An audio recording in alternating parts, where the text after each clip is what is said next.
रेशम चौधरी सहित 482 जनाको कैद सजाय माफ, रेशम चौधरीले पाए आम माफी। प्रधानमन्त्रीको प्रतिबद्धता, भारत भ्रमणमा नेपालको हितलाई केन्द्रबिन्दुमा राख्छु। प्रधानमन्त्री प्रचण्डको दिल्ली दौड, खतराको सङ्केत के छन् त भित्री एजेन्डा। कोशी प्रदेश नामाकरणका विषयमा आन्दोलनरत पक्ष र प्रहरी समूहबीच झडप, रेशमलाई आम माफी विरुद्ध टिकापुरमा मारिएका इन्सपेक्टरकी श्रीमती सर्वोच्चमा। करिश्मालाई महानायिकापछि विपनालाई युग नायिकाको उपाधि, चालु वर्षमा नेपालको आर्थिक वृद्धि दर 2.16% हुने अनुमान। मन्त्री किराँतीको दाबी, 3 करोड घुसको अफर अस्वीकार गरे। बानेश्वरमा कुटिएका युवराज सफल भन्छन्, मेरो ज्यान मार्न खोजेका छन्। सरकारले पिएसओ दिनुपर्छ।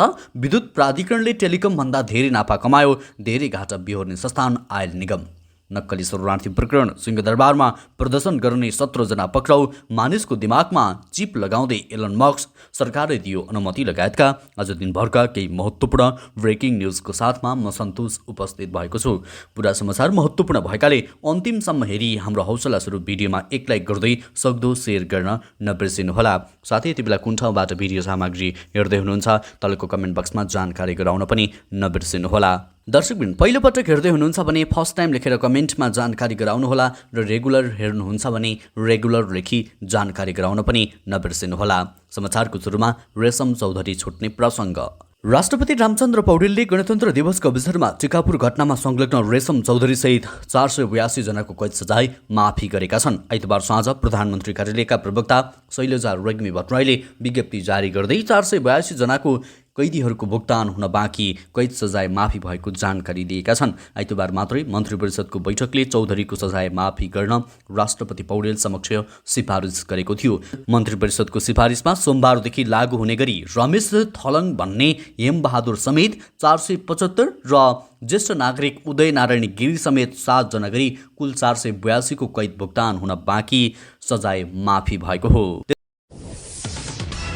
यस्तै अब अर्को प्रसङ्ग, कोशी प्रदेश नामाकरणका विषयमा सडकमा आन्दोलन चर्किरहेका बेला सुरु भएको बजेट अधिवेशनमा सांसदहरूले आन्दोलनरत पक्षसँग वार्ता गर्नुपर्ने माग गरेका छन्। विराटनगर स्थित प्रदेश सभाको हलमा आइतबारदेखि बजेट अधिवेशन सुरु भएको छ। तर भित्र बैठक चलिरहेका बेला बाहिर सडकमा भने आन्दोलनरत पक्ष र प्रहरीबीच झडप भएको छ। आन्दोलनरत पक्षको दबावमा परेका सांसदहरूले प्रदेश सभामा आन्दोलनरत पक्षसँग वार्ता गरेर समस्या समाधान गर्न सरकारको ध्यानाकर्षण गराएका छन्। नेपाली कांग्रेस, नेकपा माओवादी केन्द्र, नेकपा एकीकृत समाजवादी पार्टीका सांसदहरूले वार्ताबाट समाधान खोज्न सरकारलाई सुझाव दिएका हुन्। केन्द्रमा कांग्रेस माओवादी केन्द्र सहितको गठबन्धन सरकार बनेपछि कोशी प्रदेशमा भने एमालेको सरकार छ। सांसदहरूले आन्दोलनरत पक्षसँग वार्ता टोली गठन गरेर वार्ता नगरी स्थिति भयावह हुने भन्दै सरकारको ध्यानाकर्षण गराएका छन्।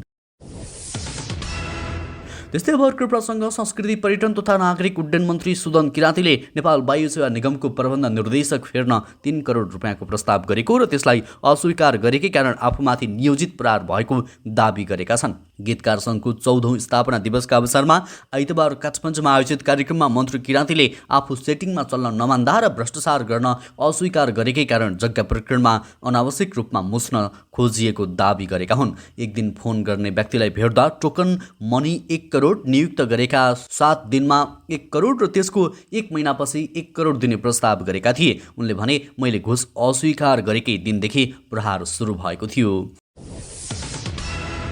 त्यस्तै त प्रधानमन्त्री पुष्पकमल दाहाल प्रचण्डले भारत भ्रमणको क्रममा नेपालको हितलाई नै केन्द्रबिन्दुमा राख्ने प्रतिबद्धता जनाएका छन्। सिंहदरबारमा पूर्व प्रधानमन्त्री दलका नेताहरूसँगको छलफलमा प्रधानमन्त्रीको भनाइ उद्धृत गर्दै राप्रपा नेता प्रकाश चन्द्र लोहनीले भने, म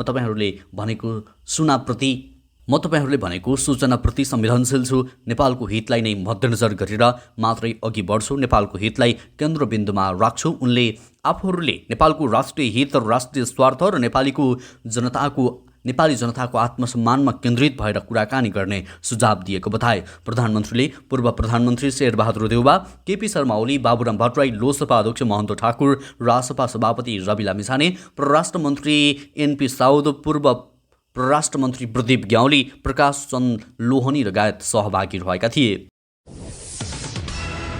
त्यस्तै तेस्रो पटक प्रधानमन्त्री भएका प्रचण्डले प्रधानमन्त्रीको हैसियतमा पहिलो भारत भ्रमणका क्रममा इपिजी लगायतका विषयमा स्पष्ट कुरा राख्न परराष्ट्र विज्ञहरूले सुझाव दिएका छन्। भारत भ्रमणका क्रममा उठाउने एजेन्डा बारेमा प्रचण्डले यसअघि विभिन्न विज्ञहरूसँग छलफल गरेका थिए।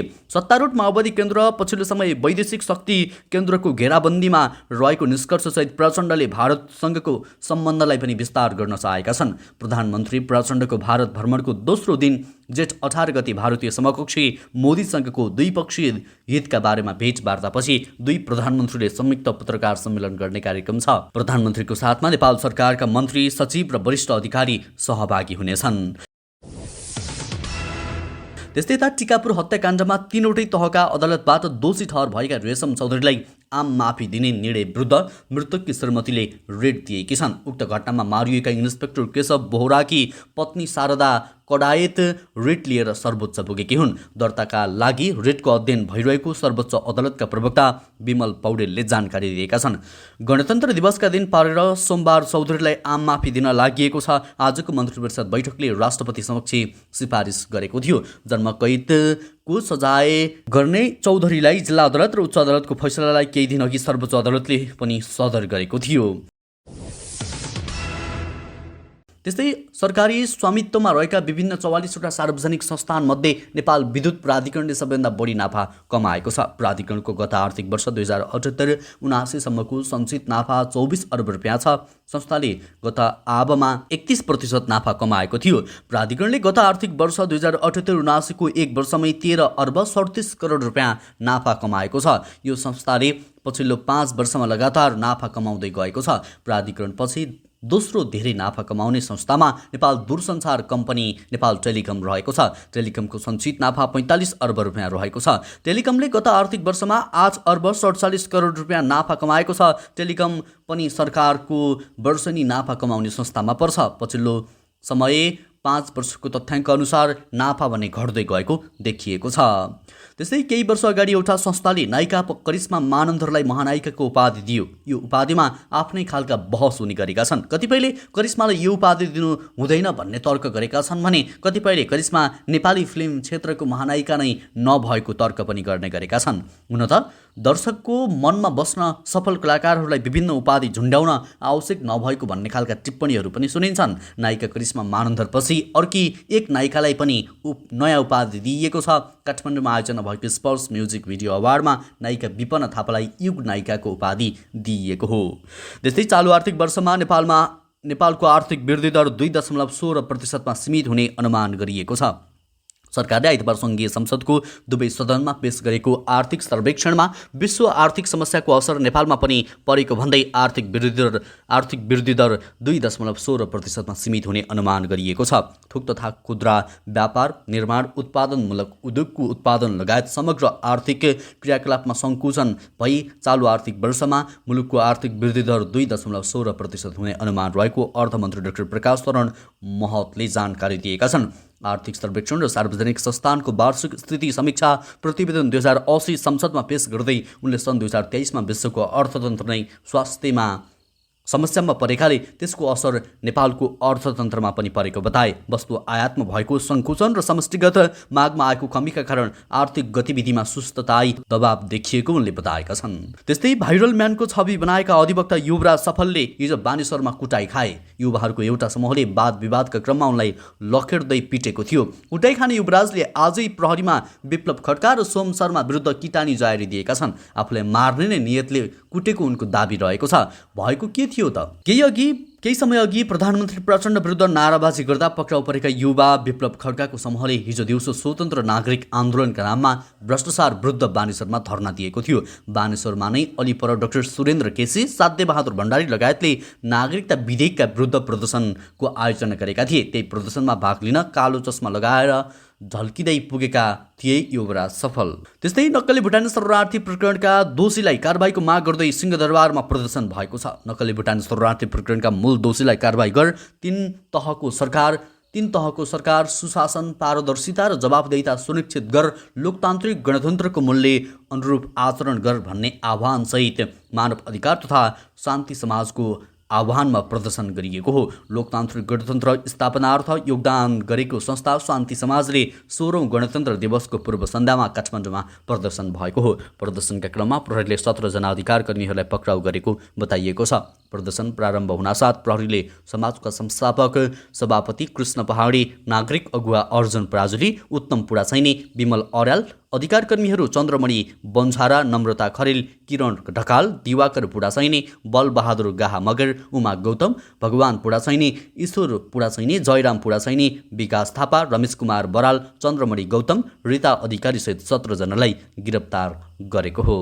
त्यस्तै ट्विटर, टेस्ला, स्पेस एक्स लगायतका कम्पनीका मालिक एलन मस्कको अर्को कम्पनी न्युरालिङ्कले मानिसको मस्तिष्कमा चिप जडान गर्ने भएको छ। मानिसमा यस्तो परीक्षण गर्नका लागि न्युरालिङ्कले अमेरिकी खाद्य तथा औषधि प्रशासनबाट स्वीकृति प्राप्त भएको हो। यो सँगै अब न्युरालिङ्कले मानिसको दिमागमा चिप लगाएर मानव परीक्षण गर्न सक्नेछ।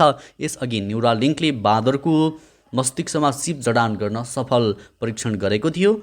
न्युरालिङ्कले यस्तो स्वीकृतिका विषयमा ट्विट पनि गरेको छ। उनका अनुसार एफडीएको अनुमति यस्तो महत्त्वपूर्ण कदम हो जसले भविष्यमा कम्पनीको सो प्रविधिबाट नै मानिसलाई सहयोग गर्ने मार्ग प्रशस्त गर्नेछ। यद्यपि न्युरालिङ्कले आफ्नो आगामी योजनाका बारेमा भने अहिले केही उल्लेख गरेको छैन। त्यस्तै त नक्कली वस्तुको उत्पादन छ्यापछ्याप्ती देखिन थालेको छ। तर कारबाही फितलो भएको हुँदा बहुराष्ट्रिय कम्पनीका ब्रान्डसँग मिल्दोजुल्दो वस्तुको पनि बिगी छ। ग्राहकलाई झुक्ट्याउने गरी एउटै उच्चारणको नाम र लोगो भएका वस्तु खुलेआम बिक्री वितरण हुन थालेपछि उद्योग विभागमा पेय पदार्थ, खाद्य वस्तु, इलेक्ट्रिकल वस्तु र लुगाको नक्कली उत्पादन गरेको भन्दै उजुरीको चाङ रहेको छ। बहुराष्ट्रिय साथै नेपाली कम्पनीहरूले उजुरी गरेका हुन्। उद्योग विभागका सूचना अधिकारी रमिला भण्डारीले नक्कली वस्तु उत्पादन गर्ने उद्योग र ट्रेडमार्कको डिजाइन र प्याटेन्ट चोरी विरुद्धमा उजुरी आउने गरेको बताउँछिन्। उनले नेपाल प्रेससँग भनिन्, नक्कली उत्पादन र नक्कली ट्रेडमार्कका उजुरीहरू आएका छन्। हालसम्म ट्रेडमार्कको 1100 उजुरी आएका छन्। त्यसमध्ये 90 वटाको कानुनी प्रक्रिया सकिएको छ। उद्योग विभागको निर्णय अमान्य भए ती 90 वटा उजुरी पनि अदालत जान सक्नेछन् भने बाँकी रहेको 1010 वटाको पनि अरू पनि प्रक्रियामा रहेको छ। त्यस्तै आजको अन्तिम समाचार, प्रधानमन्त्री पुष्पकमल दाहाल प्रचण्डले नक्कली भुटानी शरणार्थी प्रकरणमा यो सरकारले आविष्कार गरेको विषय नभएको बताएका छन्। शनिबार प्रतिनिधि सभा सदस्यको बैठकमा नीति तथा कार्यक्रममाथि उठेका प्रश्नको जवाब दिने क्रममा उनले भ्रष्टाचारको अनुसन्धानको काम पहिलेदेखि नै चल्दै आएको बताए। नक्कली भुटानी शरणार्थी प्रकरण यो सरकारले आविष्कार गरेको विषय होइन, हिँड्दै जाँदा देखा पर्यो। हामीले यसपछि कोही दोषी नछुट्नु र कोही निर्दोष नपारुन् भनेर स्ट्यान्डिङ अर्डर लिएका छौँ। उनले भने अब यो विषय प्रहरीबाट अदालत पुगिसक्यो। अब अदालतले दुधको दुध पानीको पानी छुट्याउने नै छ। उनले थपे। साथै प्रचण्डले सरकारको ध्यान अन्य व्यथितिमा पनि भएको र त्यसमा राजनैतिक दल र सदनको सहयोग आवश्यक भएको पनि बताएका छन्। हवस् त दर्शकवृन्द, यो खबर सँगसँगै अहिलेलाई केही चर्चामा रहेका महत्त्वपूर्ण खबर अपडेटहरू यति नै। पलपलको न्युज अपडेटका लागि हाम्रो च्यानललाई सब्सक्राइब गर्दै भिडियोलाई लाइक गर्न र कमेन्टमा कुन ठाउँबाट यति बेला हेर्दै हुनुहुन्छ जानकारी गराउन नबिर्सिनुहोला। हवस् त अहिलेलाई भने म लगायत हाम्रो सम्पूर्ण टिमलाई बिदा दिनुहोस्। नमस्कार, शुभरात्रि। नमस्कार, शुभ दिन।